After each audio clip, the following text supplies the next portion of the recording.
Welcome to episode 71 of the Inside Job Boards and Recruitment Marketplaces podcast. I am Stephen Rothberg, one of your co-hosts and the founder of College Recruiter job search site, where we believe that every student and recent grad deserves a great career. My regular co-host, Peter Zollman of the AIM Group, is traveling with his wife. I can't remember if today is one of the days that they're at sea or on land, but they're taking an Italian vacation and cruise. So I think we should all be very upset with them because while we're here doing this podcast thing, they're there eating great seafood wrapped around various types of pasta. So I think they win, we lose.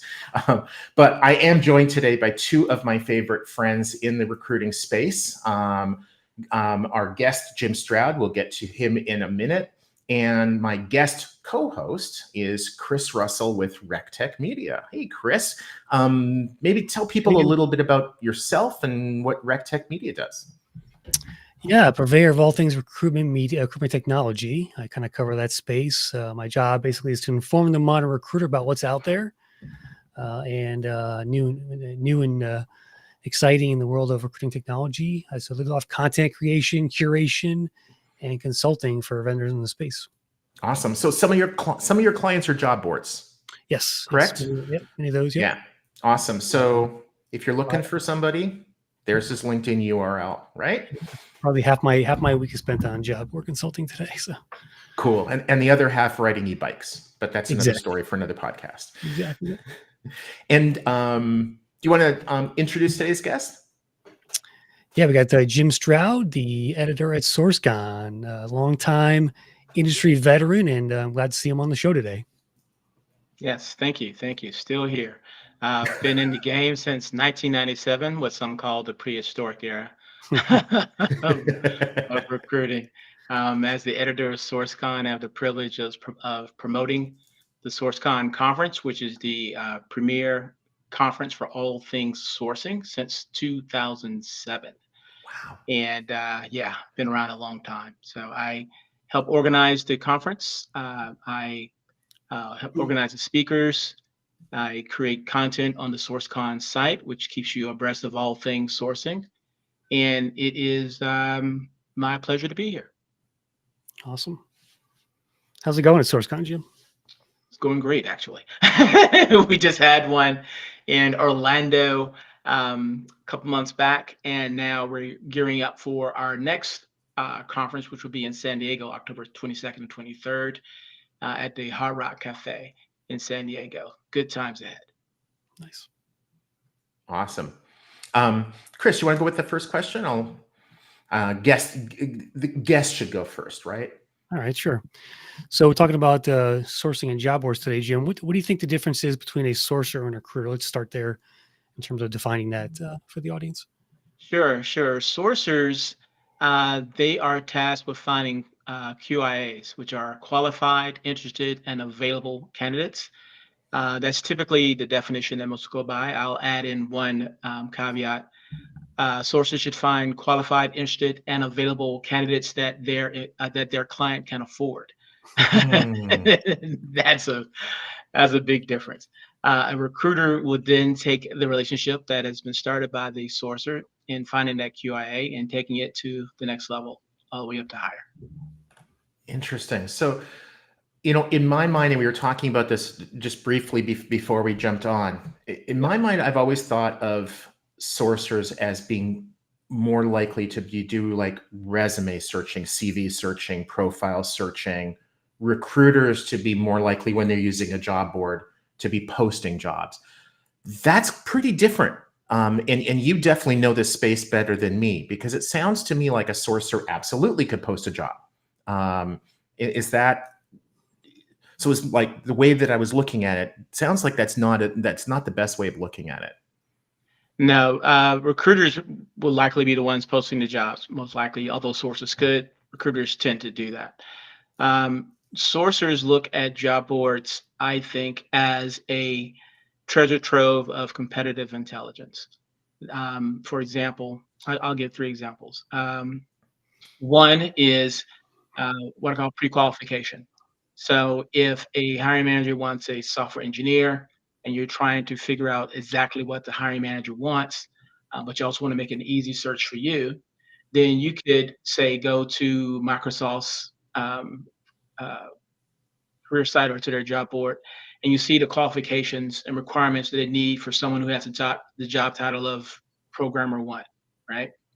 I could then take that job description to my client, remove the Microsoft name and references off of it, and say, is this the kind of person that you want? And they'll look at it and go, oh yeah, this person has so many years of experience in this, they're skilled in these software tools. Yes, this is the person that I want. Great. Now that tells me as a sourcer, go find someone at Microsoft with this job title. Ah, Client has already said that it's someone they want. An easy search for me. So I would do that first with some of the larger Fortune 500 companies, the 10,000 plus employee type companies, because there are more of those type of folks out there, which make my search as a sourcer that much easier. And since the client says they want somebody with this background, I know I'm good to go there. So that's one. Another example is I look at jobs on job boards to see where they're located. If there are a lot of jobs coming up from a competitor in a certain location, that lets me know that the company is expanding in that area. And if they're expanding in that area for a certain type of skill set, and we are competing in that same area for the same type of talent, then I need to ramp up my efforts because the competition is about to get even more strenuous in that area. Something else I would look at a job board for is I could figure out what their tech stack is by the type of things they're asking.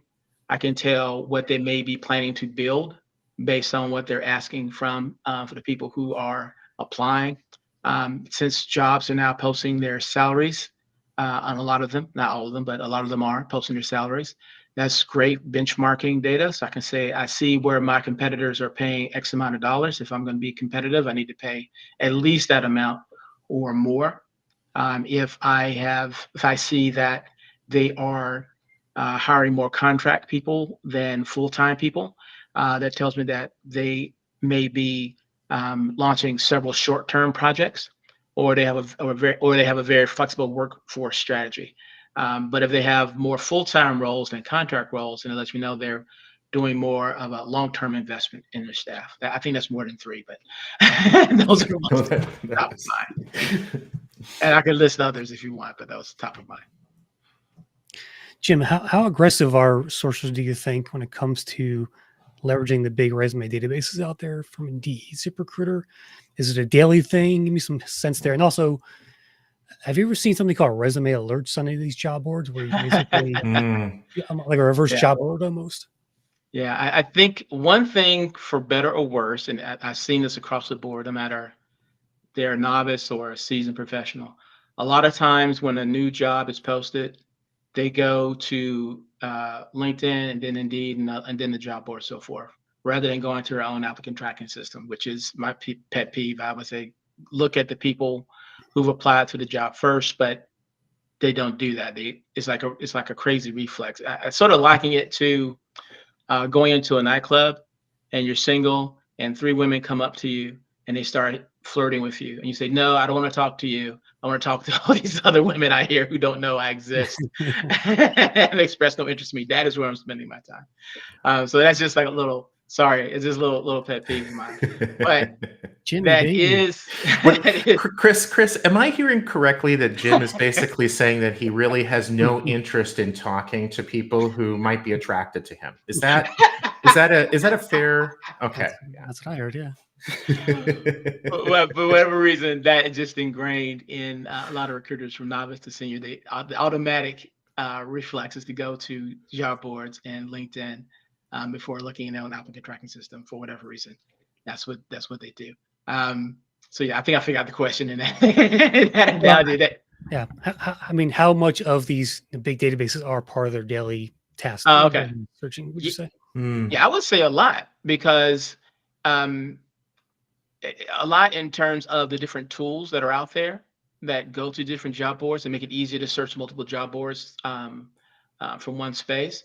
So whether they go manually one-to-one, maybe not a lot, but through tools that a lot of sources use, Yeah, I saw HireEasy just probably announced a a lot. partnership with Monster and I think CV Library and a few others to Yeah, bring in those resume data. That was a great idea, just for more data for the sourcers there.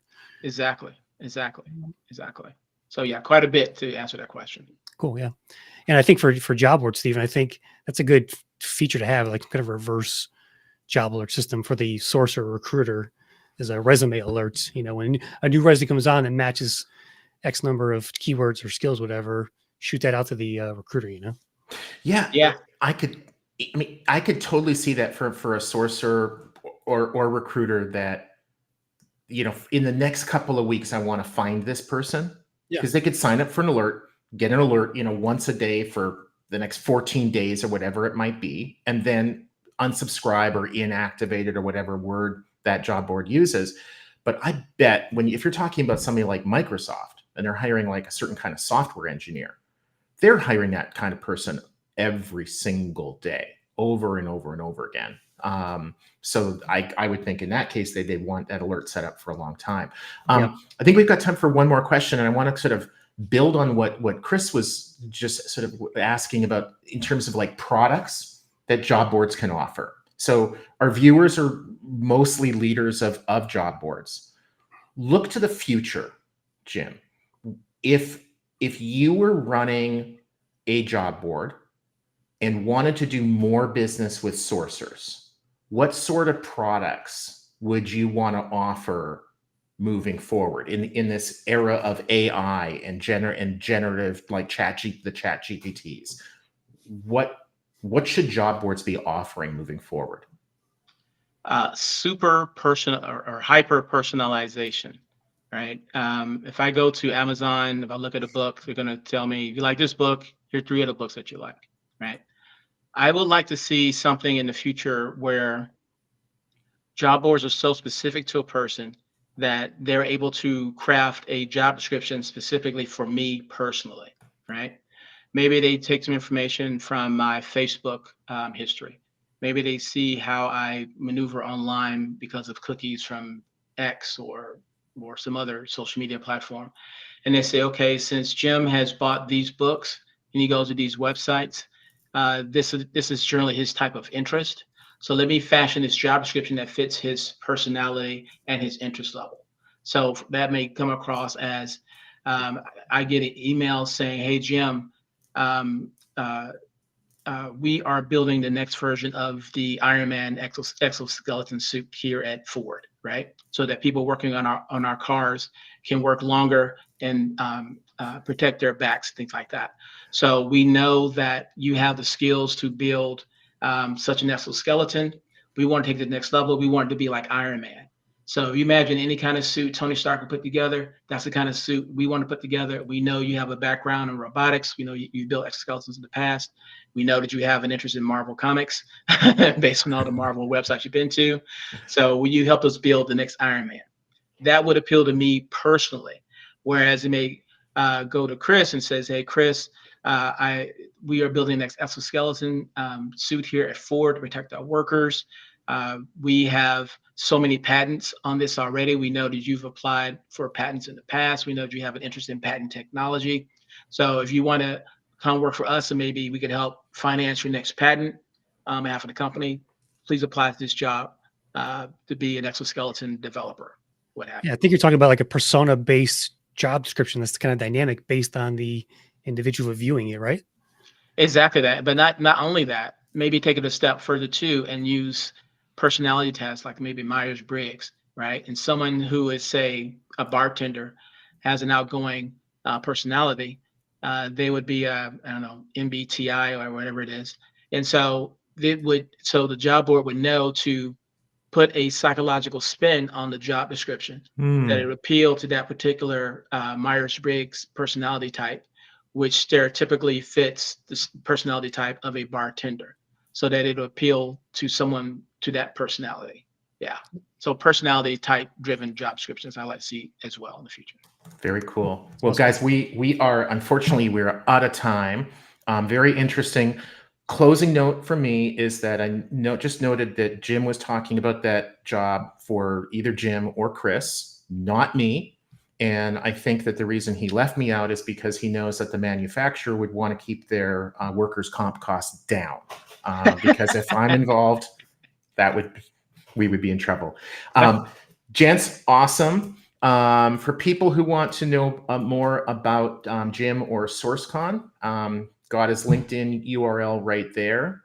Chris, thank you so much for pinch hitting. Yeah, my pleasure. Peter, Anytime. hopefully your vacation's going well. And Mine too, Jim, Peter. you're awesome. Thank you. Cheers, guys.